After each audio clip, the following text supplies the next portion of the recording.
Hello everyone, कैसे हैं आप सभी। आई एम श्योर आप लोग अच्छी होंगे और अपनी पढ़ाई के साथ साथ अपनी हेल्थ का ध्यान भी रख रहे होंगे।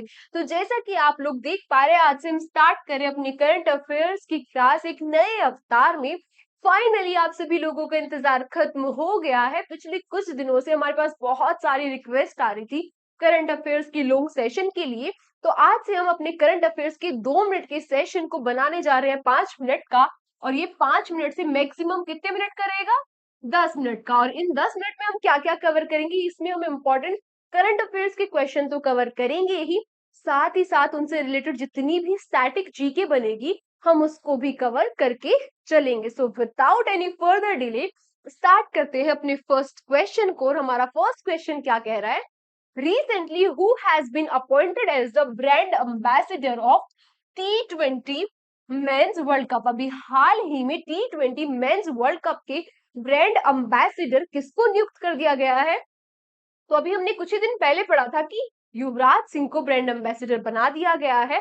साथ ही साथ क्रिस गेल और उसेन बोल्ट को भी क्या बना दिया गया था? Brand ambassador. तो अभी हाल ही में किसको बनाया गया? अभी हाल ही में ब्रांड एम्बेसडर बनाया गया है शहीद अफरीदी को। और ये शहीद अफरीदी कौन है? ये शहीद अफरीदी है पाकिस्तान के क्रिकेटर। ये कहाँ के क्रिकेटर है? पाकिस्तान के। अब T20 मेंस वर्ल्ड कप के कुछ और इंपॉर्टेंट क्वेश्चंस देख लेते हैं जिसकी एग्जाम में आने की प्रोबेबिलिटी बहुत ही ज्यादा बन जाती है।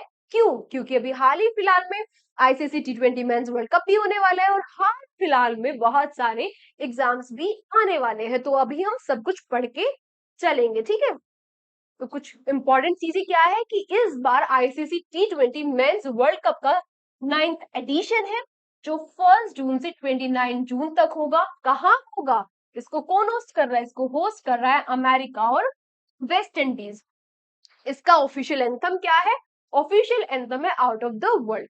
आप सारी चीजों को रटने मत बैठ जाना। अभी T20 मेंस वर्ल्ड कप होगा, तब स्टार्ट होगा, फाइनल रिजल्ट आएंगे, तब तक हम इसको कई बार पढ़ चुके होंगे। तो एक बार बस आप गो थ्रू कर लेना, बाकी इसको याद कराने की जिम्मेदारी मेरी है, ठीक है। अभी और क्या हुआ इसमें? इस बार पहली बार 20 टीम खेलेगी जिनमें से अमेरिका, कनाडा और युगांडा फर्स्ट टाइम प्ले करेंगे। क्या करेंगे? First time first time play करेंगे, ठीक है। इसमें कितने? 6 मैच रेफरी चुने गए हैं। 6 मैच रेफरी चुने गए। अब 6 के 6 हम नहीं पढ़ेंगे, हम वो पढ़ेंगे जो एक हमारे इंडियन मैच रेफरी चुने गए हैं। वो क्या है? जवगल श्रीनाथ जी। उसके बाद 20 एम्पायर भी चुने गए हैं, उनमें से 2 भारत के हैं। वो कौन है? नितिन मनन जी और जय रमन मदन गोपाल जी। जो हमारी अमूल ने स्पॉन्सर किया है 3 टीम को। और वो टीम कौन कौन सी है? अमेरिका की, साउथ अफ्रीका की और श्रीलंका की। ये क्वेश्चन भी पूछ सकता है। अब जो ये हमारी नंदिनी फाउंडेशन है, ये क्या है? ये एक मिल्क फाउंडेशन है। कहाँ की? ये है कर्नाटका की। कहाँ की? कर्नाटका की एक मिल्क फाउंडेशन है। इसने किस टीम को स्पॉन्सर किया? इसने स्पॉन्सर किया है आयरलैंड और स्कॉटलैंड को। अब ये फर्स्ट टाइम कब हुए थे भाई?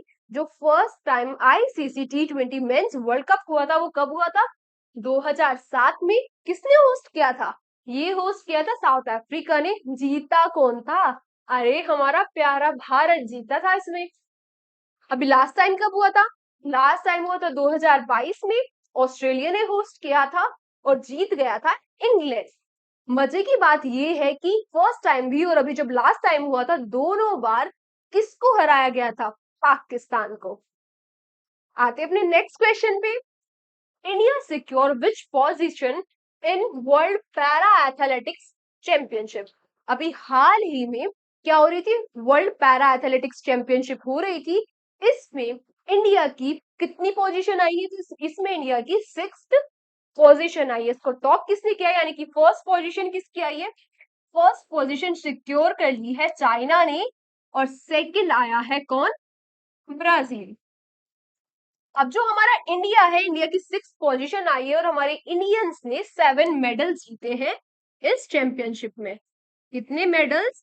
7 मेडल जीते हैं। इन 7 मेडल्स में से 6 गोल्ड मेडल है, 5 सिल्वर मेडल है और 6 क्या है? ब्रॉन्ज मेडल्स है। 6 क्या है? ब्रॉन्ज मेडल्स है। अब इसके बारे में और कुछ इंपॉर्टेंट फैक्ट्स हम देख लेते हैं।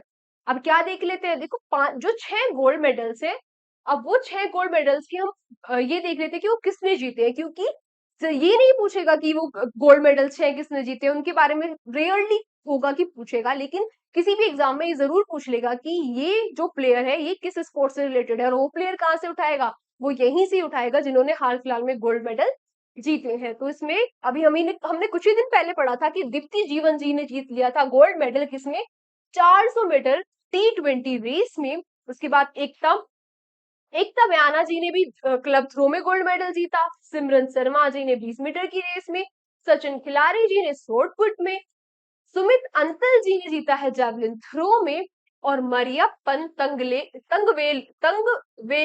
इन्होंने जीत लिया है हाई जंप में। अब देख लेते हैं जो हमारी वर्ल्ड पैरा एथलेटिक्स चैंपियनशिप 2024 की है, ये हो कहाँ रही है, इस बार इसका 11th एडिशन है। कौन सा एडिशन है, 11th एडिशन है। और इसको होस्ट कौन कर रहा है, इसको होस्ट कर रहा है जापान। कहाँ पर, कोफे में। ये एक बाई एनियल टूर्नामेंट है, और ये फर्स्ट टाइम कब हुई थी, फर्स्ट टाइम हुई थी 1994 में। आते हैं अपने नेक्स्ट क्वेश्चन पे।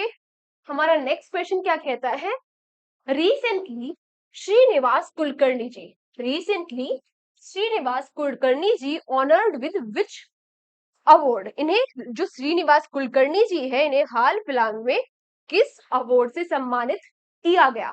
तो ये फर्स्ट ऑफ ऑल ये देख लेते हैं कि श्रीनिवास कुलकर्णी जी है कौन।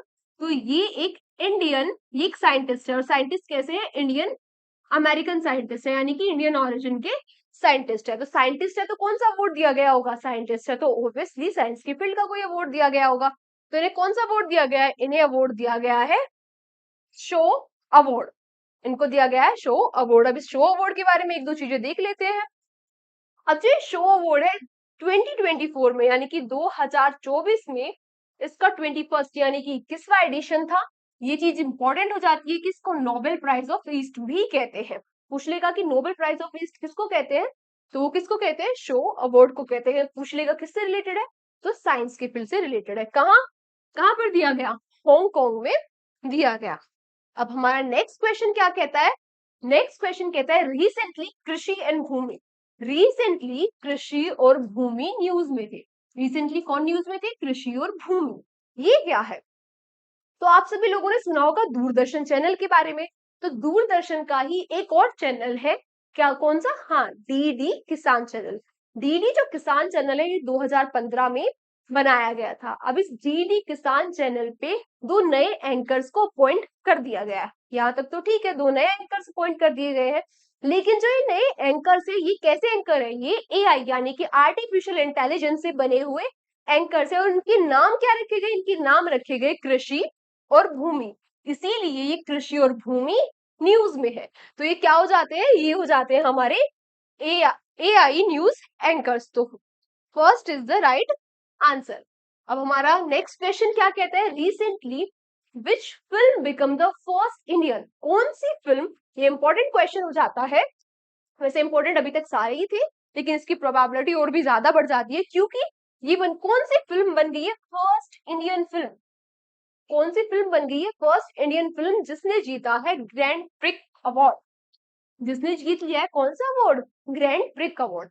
अभी ग्रैंड प्रिक अवार्ड क्या होता है, तो अभी हाल फिलहाल में आपने देखा होगा क्या चल रहा है, अभी चल रहा है कान फिल्म फेस्टिवल। तो ये जो ग्रैंड प्रिक अवार्ड है ये सेकंड हाईएस्ट अवार्ड है, ये क्या है, सेकंड हाईएस्ट अवार्ड है। किसका अवार्ड है second highest award, can film festival का, ये कैन फिल्म फेस्टिवल का सेकंड हाईएस्ट अवार्ड है। तो ये किसने जीत लिया है, ये एक इंडियन फिल्म ने जीत लिया है। और वो इंडियन फिल्म है कौन सी, तो वो है all we imagine as light, all we imagine as light. तो ये किसकी फिल्म है, ये है पायल कपाड़िया जी की फिल्म, पायल कपाड़िया, ये फिल्म किसकी है, ये है पायल कपाड़िया जी की फिल्म। तो ये फिल्म बन गई है फर्स्ट फिल्म जिसने जीत लिया है ग्रैंड प्रिक अवार्ड। अब कान फिल्म फेस्टिवल के बारे में और कुछ एक दो इंपॉर्टेंट न्यूज हम देख लेते हैं। अभी हाल फिलहाल में ये फर्स्ट इंडियन ये भी क्या है, फर्स्ट इंडियन बन गई है बेस्ट एक्ट्रेस अवार्ड जिसने जीत लिया है। और वो कौन बन गई है, वो बन गई है हमारी अनुसुईया सेन गुप्ता जी। कौन बन गई है, अनुसुईया सेन गुप्ता जी। इन्हें किस फिल्म के लिए बेस्ट एक्टर का अवार्ड मिला है, इन्हें फिल्म के लिए मिला है सेमलेस फिल्म के लिए। और इसकी डायरेक्टर कौन है, तो इसके डायरेक्टर है कॉन्स्टेंटिन बोजानाव, बोजनाव, कॉन्स्टेंटिन बोजनाव। और ये कॉन्स्टेंटिन बोजनाव कौन है, ये एक बुल्गारिया, कहाँ के, ये एक बुल्गारिया के फिल्म मेकर है। ये कहाँ के फिल्म मेकर है, बुल्गारिया के, ये बुल्गारिया के फिल्म मेकर है। अभी हाल ही फिलहाल में हमने पढ़ा था कि जो ये ला सिनेप अवार्ड है, कौन सा अवार्ड है, ला सिनेप अवार्ड है, ये भी कहाँ दिया जाता है, ये भी कान फिल्म फेस्टिवल में ही दिया जाता है। और इसे भी एक इंडियन ने जीत लिया है। वो इंडियन कौन है, वो है चिदानंद नायक जी। इन चिदानंद नायक जी की एक शॉर्ट फिल्म है, कौन सी शॉर्ट फिल्म है इनकी, एक क्या है, शॉर्ट फिल्म है। इन्हें एक शॉर्ट फिल्म के लिए अवार्ड दिया गया है। और वो शॉर्ट फिल्म कौन सी है, sunflowers were the first ones to know, sunflowers were the first ones to know. इस शॉर्ट फिल्म के लिए चिदानंद नायक जी को क्या दे दिया गया है, ला सिनेप अवार्ड दे दिया गया है। अब कान फिल्म फेस्टिवल के बारे में पढ़ लेते हैं कि ये आखिर होता कहाँ है। तो ये कहाँ होता है, ये कान फिल्म फेस्टिवल जो है, इस बार इसका 77th एडिशन था। और ये कहाँ होता है, ये होता है फ्रांस में। कहाँ होता है, ये फ्रांस के, ये फ्रांस के कैन सिटी में होता है, फ्रांस के कैन, फ्रांस के कैन सिटी में होता है। आते हैं नेक्स्ट क्वेश्चन पे। अच्छा, आज के लिए बस इतने ही इंपॉर्टेंट क्वेश्चन थे। थैंक यू सो मच हमारे सेशन में यहाँ तक बने रहने के लिए। अगर आपको ये हमारे नए अवतार में करंट अफेयर्स अच्छी लगी हो तो कमेंट्स में जरूर बताना। अगर आपके कोई सजेशंस है तो अपने सजेशंस भी हमें जरूर बताना। हम कोशिश करेंगे आपकी उम्मीदों पे खरा उतरने की। लास्ट में एक मोटिवेशन कोट आप सभी लोगों के लिए, स्टे फोकस्ड, स्टे फोकस्ड। जो भी काम कर रहे हो फोकस के साथ करो, इधर उधर के डिस्ट्रैक्शंस पे मत जाओ। अगर पढ़ रहे हो तो फोकस के साथ पढ़ो, खेल रहे हो तो फोकस के साथ खेलो, कुछ भी कर रहे हो focused, be focused and never give up, and never give up. Nothing is in impossible in this world. आप सब कुछ कर सकते हो, तो कभी भी गिव अप मत करो। हाँ, बस अपने तरीके बदलो काम करने के, लेकिन गिव अप करना कोई भी सॉल्यूशन नहीं है। Thank you so much. कल फिर आपको एक नए सेशन में मिलते हैं, तब तक के लिए tata bye bye, take care.